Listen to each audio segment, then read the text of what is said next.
महल और ताजमहल की बात चल रही है दिल्ली में। केजरीवाल ने शीश महल बना लिया, मोदी जी ने ताजमहल बना लिया। भाई शीश महल और ताजमहल से हमको क्या मतलब? हमें रोजगार चाहिए, हमें सुरक्षा चाहिए, हमें महंगाई जो आज आपने बढ़ा कर रखा है, जो टैक्स टैक्स हमारे ऊपर थोप दिया जबरदस्ती का, उसका फायदा हमको क्या मिल रहा है? इस पर हमें जवाब चाहिए। इस पर बात होने की बजाय इधर उधर की बातें हो रही। ये केजरीवाल जब से आए तब से यमुना साफ करने का ठेका ले रहे थे, आज तक कुछ नहीं हुआ। आपने देखा होगा, उसमें गए थे लोग छठ पर, आपने देखा कैसे गंदगी बह रही थी। दुनिया में जितने डेवलप कंट्री हैं वो अपनी नदियों को साफ रखते हैं, उसके लिए योजनाएं बनाते हैं। आपको पता है जब मोदी जी प्रधानमंत्री बने थे 2014 में, तो गंगा साफ करने के लिए एक मंत्रालय बना था, जिसकी मंत्री थी उमा भारती जी। 6,000 करोड़ उनको पास किया गया था गंगा साफ करने के लिए उनके मंत्रालय में। क्या हुआ?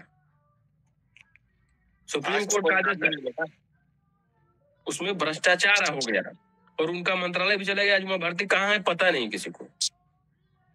तो बहुत सारी चीजें हैं, बहुजन समाज को गुमराह करने के लिए तरह तरह के एमिन मुद्दे हैं, उस पर बात न हो। अभी आप देख रहे हैं मोदी जी कहाँ जाकर भगवान बुद्ध की शरण में जा रहे हैं और बुद्ध का जाप कर रहे हैं, कभी चादर भेज रहे हैं, कभी कहीं कुछ कर रहे हैं। मतलब नौटंकी है सिर्फ। जबकि उनकी जिम्मेदारी बनती है देश में शिक्षा, स्वास्थ्य, रोजगार, ये 3 चीजें अगर मुहैया करा दें तो ना तो किसी को फ्री में कुछ देना पड़ेगा, ना ही किसी के लिए कोई बात करनी पड़ेगी स्पेशल लोगों के लिए। सारे लोगों को सारी चीजें मुहैया हो जाएंगी, स्वास्थ्य, शिक्षा, रोजगार। जी मैं सर लीजिए, बात को निकालिए, क्या बोल रहे थे वो बताइए। ठीक है, नहीं बस मैं और कुछ नहीं बोल रहा था। ये बस मेरा तो यही है कि जब बहुजन की बात हो तो कायदे में जो असल में कौन बहुजन है उस पे ज्यादा वो होना चाहिए। बाकी आजकल जो फर्जी बहुजन लोग ज्यादा समाज में घूम रहे हैं, नकली ज्यादा वो ना समाज को उनको पहचानना है। जी, तो दिलीप मंडल कौन है सर? दिलीप मंडल भी तो बहुजन है, फिर भी कहाँ चला दिलीप? ना, यही तो बात है ना, यही तो बात है। दिलीप मंडल को जब से वो बीजेपी में गए उससे पहले से ही मैं उसी दिन से दिलीप मंडल काफी पहले से ही समझ गया था कि ये बंदा गिरगिट की तरह रंग बदलता है।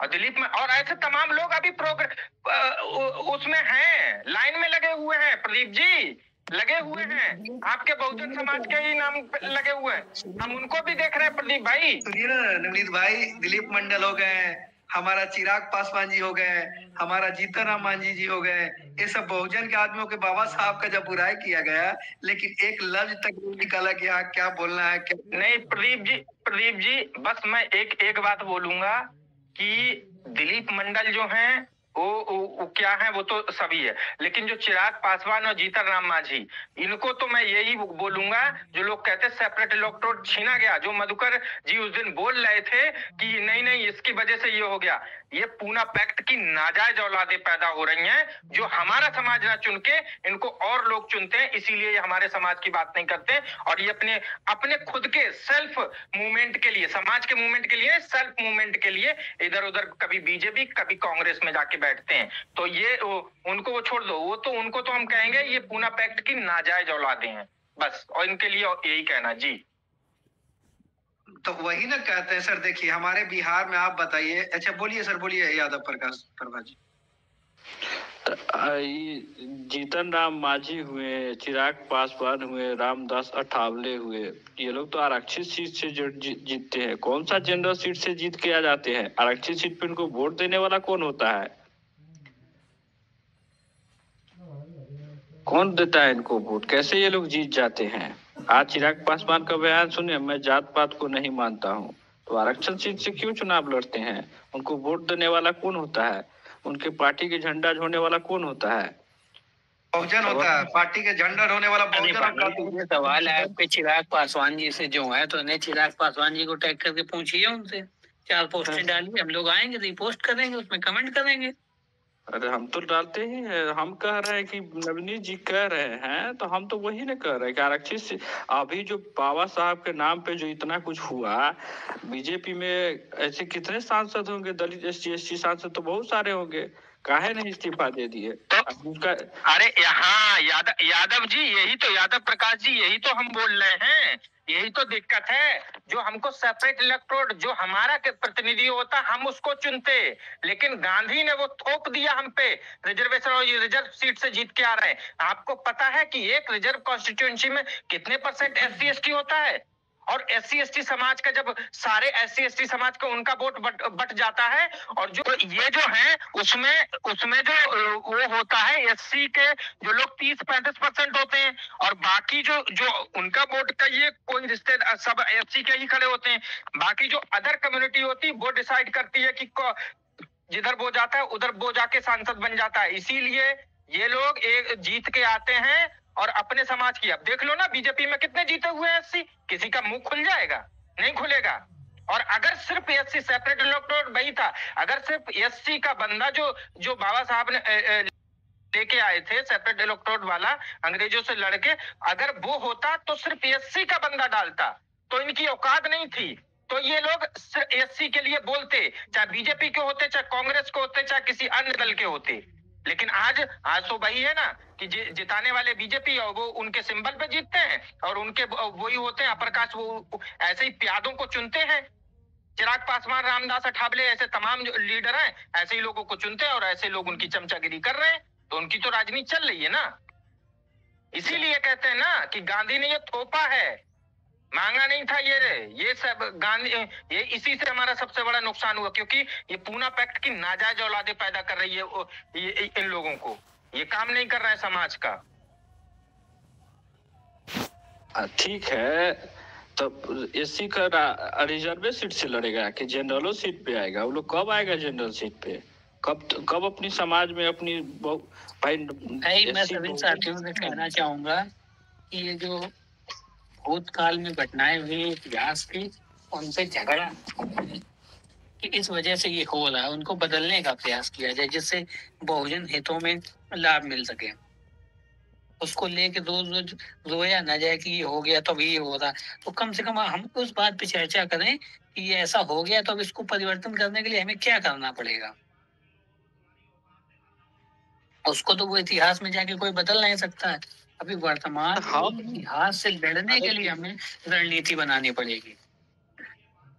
अभी देखिए एक वो नरेटिव कर लिया है आकाश आनंद जी ने, कितना अच्छा था, उन्होंने पोस्टर एक जारी किया है कि जो नौकरी, जो रोजगार देगा उसी को वोट मिलेगा। देखिए आप लोग जाके, एकदम धूम मचा दी। तो इस प्रकार की बातें करनी पड़ेंगी।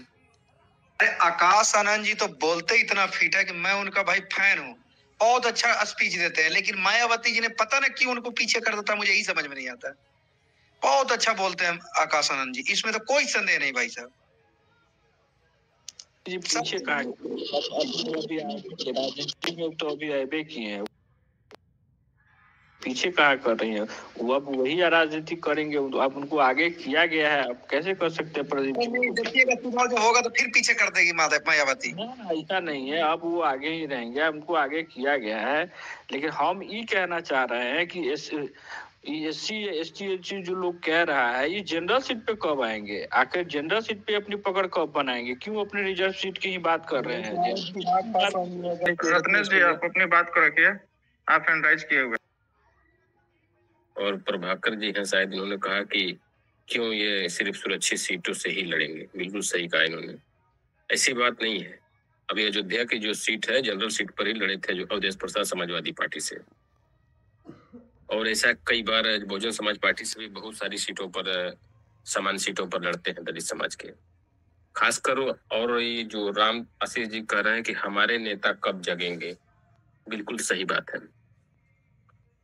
यह पूना पैक्ट सन 1932 में हुआ था। ये आजादी के बाद से, संविधान लागू होने के बाद से ये नहीं मिला है SC ST को आरक्षण, ये पहले अपने दिमाग में बैठा लीजिए। और ये तब भी, राम आशीष जी आपको शायद याद नहीं होगा, बाबा साहब के आह्वान पर जब देश में साइमन कमीशन आया था, पता है आपको कि नहीं? शायद आपको पता ही नहीं होगा, इतिहास पढ़ते ही नहीं है।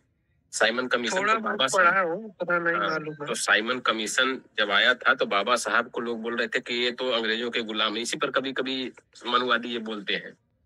बाबा साहब ने SC ST OBC आदिवासी लोगों को आरक्षण देने के लिए उन्होंने कहा था कि साइमन कमीशन आ गया है, आप लोग ये अपनी अपनी जातियों को बताएं कि कौन दबे कुचले पीड़ित जातियां हैं, वो बताएंगी तो इस हिसाब से उनका आरक्षण तय होगा। साइमन कमीशन तय करेगा कि हम 85% हैं।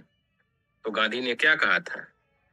गांधी ने कहा था तुम लोग जनेऊ पहन लो बेटा, OBC वालों, तुम तो SC से बड़े हो और ब्राह्मण से थोड़ा सा ही छोटे हो, हमारे भाई हो, क्षत्रिय हो, और लोगों ने दनादन जनेऊ धारण कर लिया था और बताया कि हम तो अछूत नहीं हैं, हम तो बहुत बड़े हैं जाति वाले हैं, ऐंठन में थे। नहीं तो उसी समय सन 1932 में ही इनको भी आरक्षण मिल गया होता।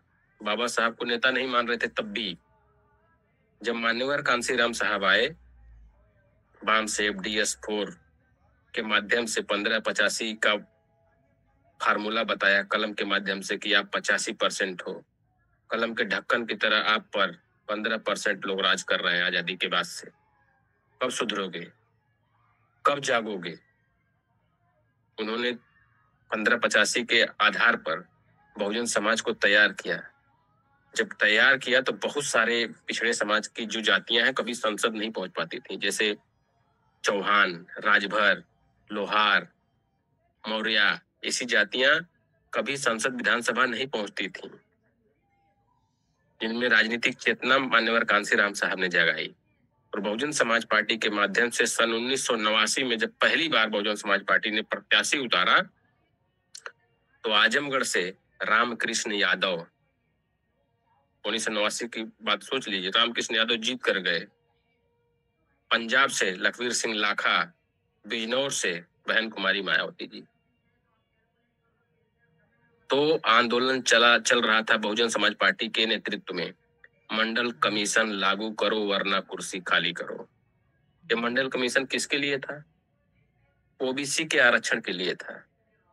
आप बताओ कितने पार्टी जो बहुजन समाज के नेता आज बता रहे हैं कि हम भी बहुजन समाज के, हम भी बहुजन समाज के, कितने लोगों ने आंदोलन किया? मान्यवर कांसीराम साहब ने 500 सभाएं की पूरे देश में, कन्याकुमारी से लेकर जम्मू कश्मीर तक। वोट क्लब पर धरना दिया, BP सिंह को मजबूर किया, चौटाला जी को कन्विंस किया कि भाई मंडल कमीशन आप लागू करवाइए। और बहुजन समाज पार्टी का समर्थन था BP सिंह को, और उनमें 3 मांगे प्रमुख रूप से थी। OBC का मंडल कमीशन लागू करो, बाबा साहब को भारत रत्न दो, और बहुजन समाज पार्टी को दिल्ली में कार्यालय दो, जमीन दो, कार्यालय बनाएगी बहुजन समाज पार्टी। तो ये तीनों मांगे BP सिंह ने मानी।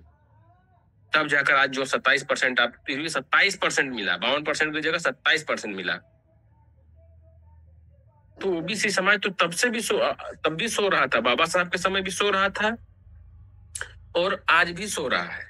आज आप देख लीजिए, जैसा कि आप देख रहे हैं कि उत्तर प्रदेश में समाजवादी पार्टी 37 सीटें जीत गई कांग्रेस के साथ गठबंधन करके। 2024 के लोकसभा चुनाव में आपने देखा होगा कि खूब इंडी अलायंस का खूब डंका चल रहा था। और क्या हुआ? नीतीश जी निकल गए इधर भाजपा की तरफ, बाकी लोग बचे तो अपने राग, अपनी डफली बजा रहे थे।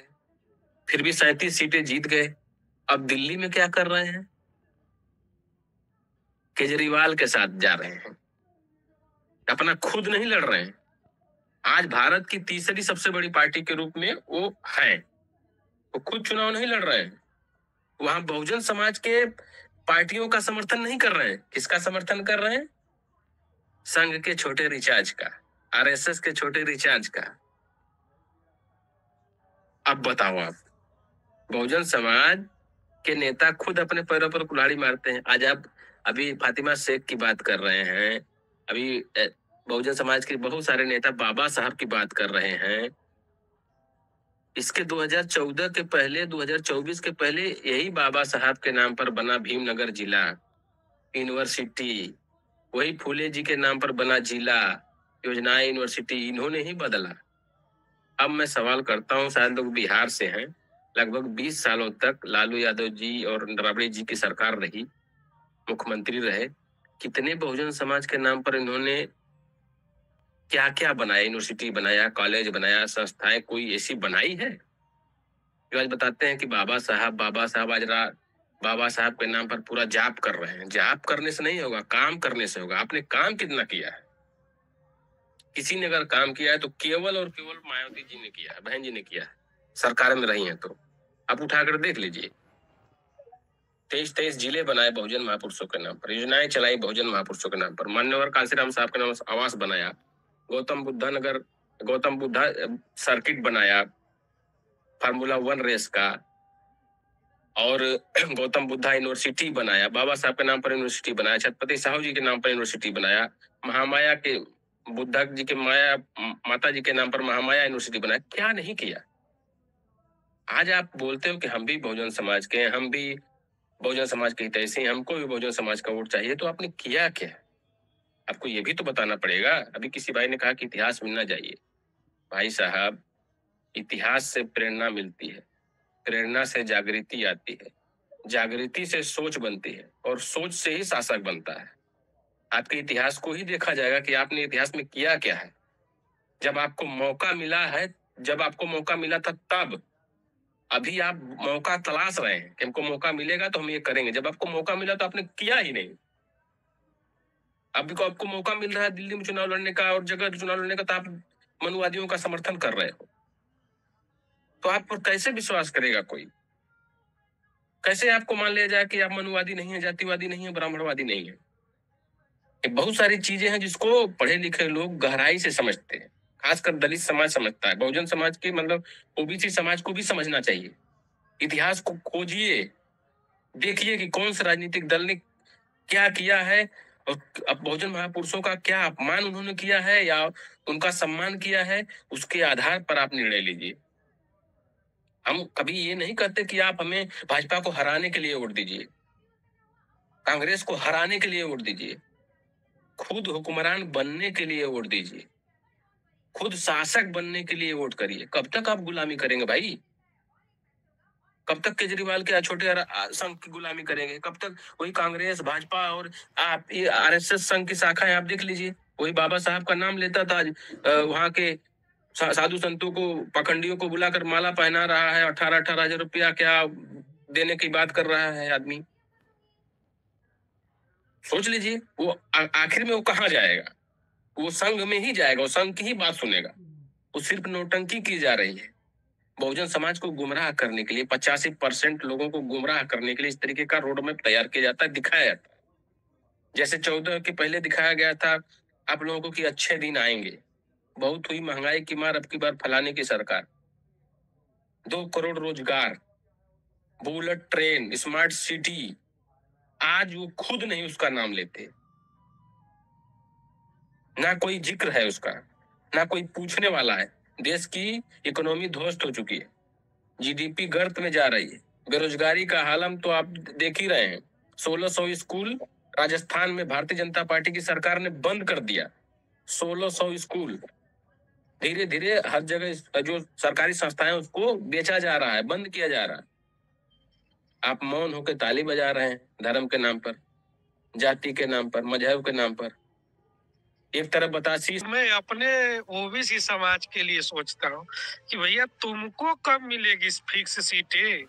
हमको भी तो चाहिए ना पार्लियामेंट में, हमारी सीटें कब फिक्स होगी और हमारे नेता कब जगेंगे? सब एकदम सो गए तकिया खटिया बिछा के कि चलो बनते जा रहे भाई। अब मान लो 60% जनसंख्या है तो उतना सीट ले लेते तो आज हमारा भी वहां पे लोग होता जाके पार्लियामेंट में, अच्छी खासी जनसंख्या होती, तब मजा आता। तो इनको तो भी मिल गया, बाकी जो SC ST को तो मिल भी गया, हमको तो वो भी नहीं मिला है और हमारे नेता सो रहे हैं।